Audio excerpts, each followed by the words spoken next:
Halo semuanya, selamat datang di Kisah Bijaksana. Pernahkah hidup membawamu ke titik terendah, sampai kamu bertanya, kenapa semua ini harus terjadi padaku?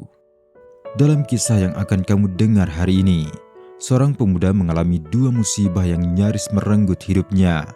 Namun justru dari tempat yang paling gelap, harapan itu muncul. Dan mungkin seperti Ardan, kamu pun akan menyadari bahwa kadang nasib baik dan rencana Tuhan untuk kita datang dengan jalan yang tidak pernah kita duga. Dan yakinlah bahwa kehidupan kita akan menjadi lebih baik di waktu yang paling tepat.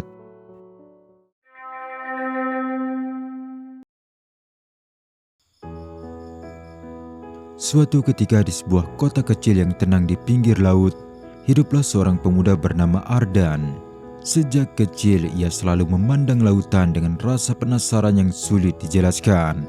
Tidak peduli berapa kali keluarganya memperingatkan tentang bahaya di laut, rasa ingin tahunya justru semakin besar. Ia ingin melihat dunia, melewati cakrawala yang selama ini hanya menjadi garis jauh yang mengusiknya. Setelah bertahun-tahun menabung dari bekerja di pelabuhan, Ardan akhirnya memutuskan untuk ikut berlayar bersama sebuah kapal dagang. Kedua orang tuanya khawatir, tetapi ayahnya tahu bahwa tekad pemuda itu sudah bulat. Sebelum keberangkatan Ardan, ayahnya hanya mengingatkan bahwa apapun yang terjadi nanti, Ardan harus menjaga harapannya, karena itulah satu-satunya hal yang tidak bisa dicuri oleh siapapun. Beberapa hari perjalanan terasa menyenangkan bagi Ardan. Ia belajar banyak hal, cara membaca angin, mengenali bintang, dan memahami arah. Namun keindahan laut tidak bertahan lama. Pada suatu malam, ketika langit tiba-tiba menghitam tanpa tanda, badai besar datang menghantam. Para pelaut berusaha mengendalikan kapal, tetapi angin dan gelombang terlalu kuat. Kayu kapal berderit keras, dan satu demi satu bagian kapal mulai patah dihantam ombak. Di tengah kekacauan itu, tubuh Ardan terlempar ke laut. Dalam gelap dan hujan yang menggila, ia berusaha meraih apapun yang bisa membuatnya tetap mengapung. Hingga akhirnya tangannya menemukan sepotong puing besar dari kapal yang hancur. 2 hari 2 malam ia terombang-ambing tanpa arah, hanya ditemani rasa lapar dan haus yang menyiksa. Beberapa kali ia hampir putus asa, namun setiap kali pikirannya mulai menyerah, suara ayahnya kembali terngiang dalam ingatan. Harapan tidak boleh dilepaskan. Pada hari ketiga, ketika matahari mulai naik, Ardan melihat garis gelap di kejauhan. Itu bukan kapal, melainkan daratan. Ia mengumpulkan sisa tenaga yang hampir habis, mendorong tubuhnya bersama puing kayu menuju pulau tersebut, hingga ombak akhirnya membawanya ke sebuah pantai yang sunyi, tempat ia akhirnya bisa menapakkan kaki di tanah yang tidak bergerak. Pulau itu terlihat indah, namun sunyi. Tidak ada tanda kehidupan manusia. Meski begitu, Ardan tahu ia tidak punya pilihan lain. Ia segera mencari makanan seadanya, daun-daun lunak, buah liar, apa saja yang bisa menahan perutnya. Hari demi hari, ia mulai terbiasa hidup sendirian.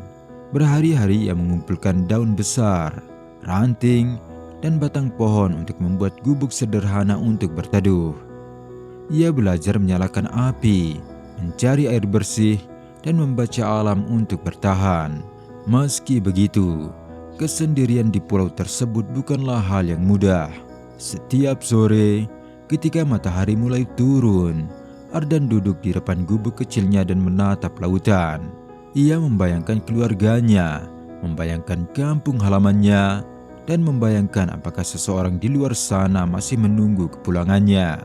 Rasa rindu sering berubah menjadi rasa sakit. Tetapi ia terus menyimpan satu hal yang tersisa dari dirinya, harapan akan adanya pertolongan.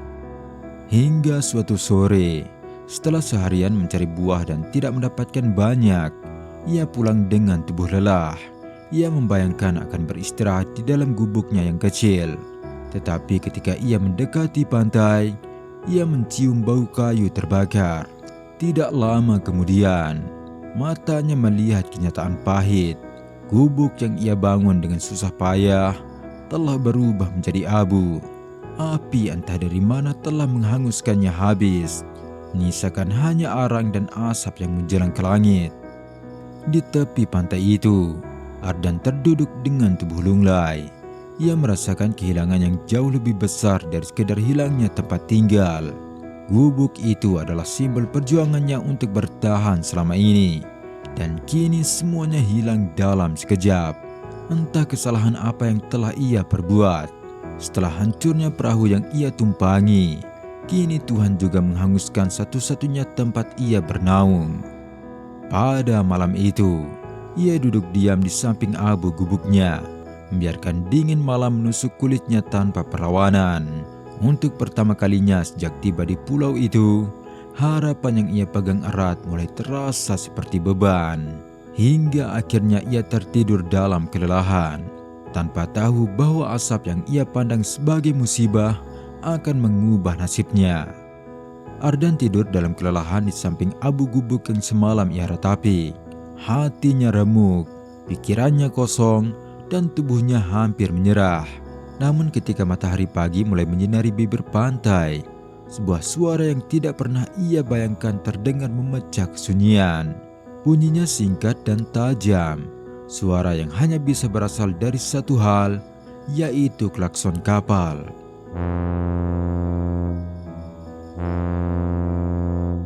Awalnya Ardan tidak mempercayai pendengarannya.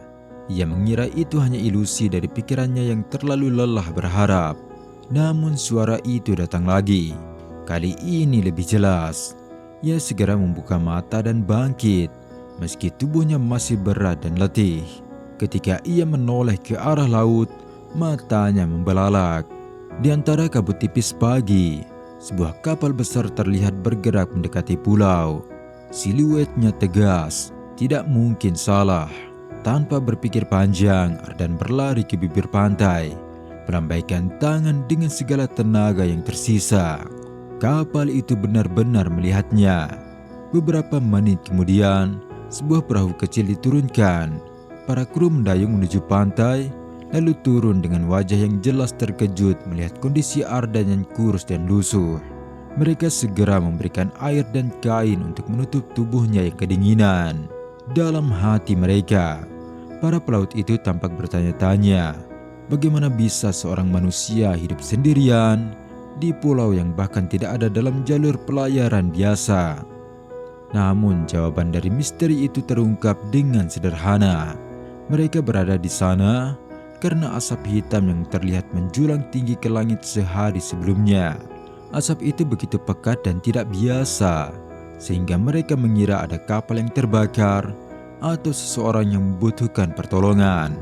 Karena itulah kapten memutuskan untuk mengubah haluan dan memeriksa sumber asap tersebut. Dan tanpa disadari Ardan, asap yang mereka lihat ternyata berasal dari gubuknya yang terbakar. Api yang semalam menjadi pukulan terakhir bagi semangatnya. Asap yang ia kira adalah nasib buruk ternyata adalah nasib baik. Saat Ardan mengetahui hal itu, ia terdiam lama. Dalam hatinya muncul kesadaran yang halus namun kuat. Kadang sesuatu yang tampak sebagai bencana terbesar justru menjadi jalan menuju pertolongan. Kebakaran yang ia ratapi sebagai kemalangan ternyata adalah alasan ia ditemukan. Para kru membawa Ardan ke kapal besar. Setelah naik ke atas dek, ia menatap kembali ke arah pulau itu. Tempat yang selama berminggu-minggu menjadi penjaranya, kini terlihat tenang dan jauh. Ia menyadari bahwa pulau tersebut telah memberikan dua pelajaran penting dalam hidupnya. Cara bertahan dan cara memaknai kejadian yang menyakitkan. Perjalanan pulang memakan beberapa minggu. Ardan menghabiskan hari-harinya di kapal untuk memulihkan tubuhnya. Dalam proses itu, ia sering duduk sendirian, memikirkan bagaimana hidup memutarbalikkan keadaan tanpa bisa ditebak. Para pelaut yang melihat perubahan sikapnya tahu bahwa pemuda itu bukan lagi sosok yang sama seperti saat mereka menemukannya di pantai. Ketika kapal akhirnya merapat di kota kecil tempat ia berasal, suasana pelabuhan terasa sama seperti dulu. Tetapi bagi Ardan semuanya terlihat berbeda. Orang-orang sibuk berjalan, anak-anak bermain di dekat dermaga, dan angin laut bergerak lembut seperti biasa. Namun bagi Ardan, dunia ini kini tampak lebih sederhana, dan masalah-masalahnya terasa jauh lebih kecil dibandingkan apa yang sudah ia lalui. Tidak butuh waktu lama sebelum kabar mengenai kedatangannya menyebar. Keluarganya yang selama ini beranggapan bahwa Ardan telah hilang untuk selamanya datang bergegas ke dermaga. Wajah ibunya tampak tidak percaya saat melihatnya kembali. Sementara ayahnya hanya berdiri dengan mata berkaca-kaca dan dada mengembang oleh rasa syukur. Bagi mereka, Ardan telah kembali bukan hanya sebagai anak yang selamat, tetapi sebagai seseorang yang telah ditempa oleh pengalaman yang tidak dialami sembarang manusia. Hari-hari setelah kepulangannya membuat perubahan itu semakin jelas. Ardan kini menghadapi hidupnya dengan ketenangan yang berbeda. Tantangan-tantangan kecil yang dulu sering membuatnya mengeluh, kini tidak mampu lagi menggoyahkan hatinya. Ia pernah menghadapi badai yang sebenarnya. Ia pernah kehilangan segalanya selama berminggu-minggu. Ia pernah hampir mati sendirian. Kini apapun cobaan dan tantangan yang terjadi di kota kecil ini terasa terlalu kecil untuk menjatuhkannya. Teman-teman, kisah Ardan mengingatkan kita bahwa manusia tidak selalu bisa melihat alasan di balik setiap kejadian. Kadang sesuatu harus hancur dulu agar kita bisa melihat arah baru. Kadang suatu pintu harus tertutup agar kita dipaksa menuju pintu yang lebih baik. Dan kadang apa yang kita tangisi hari ini justru adalah penyebab kita diselamatkan di masa depan. Seringkali kita mengeluh akan cobaan yang datang silih berganti. Namun jika kita melihat lebih jauh, ternyata segala cobaan itulah yang membuat kita sekuat sekarang ini. Mereka yang jarang mendapatkan cobaan dalam hidup akan hidup dalam ketergantungan dan ketakutan. Sedangkan mereka yang sudah biasa menjalani hidup keras, hidup sendiri pun ia tak akan goyah. Jadi jika kamu sudah menghadapi berbagai cobaan dan tantangan hidup, berbanggalah, karena kamu sekarang adalah pribadi yang tangguh dan tak mudah tergoyahkan di dunia ini. Sekian kisah kali ini. Jangan lupa bagikan pengalaman hidup terberat kalian di kolom komentar, agar bisa menjadi motivasi dan inspirasi untuk teman-teman lainnya. Terima kasih dan sampai jumpa di kisah berikutnya.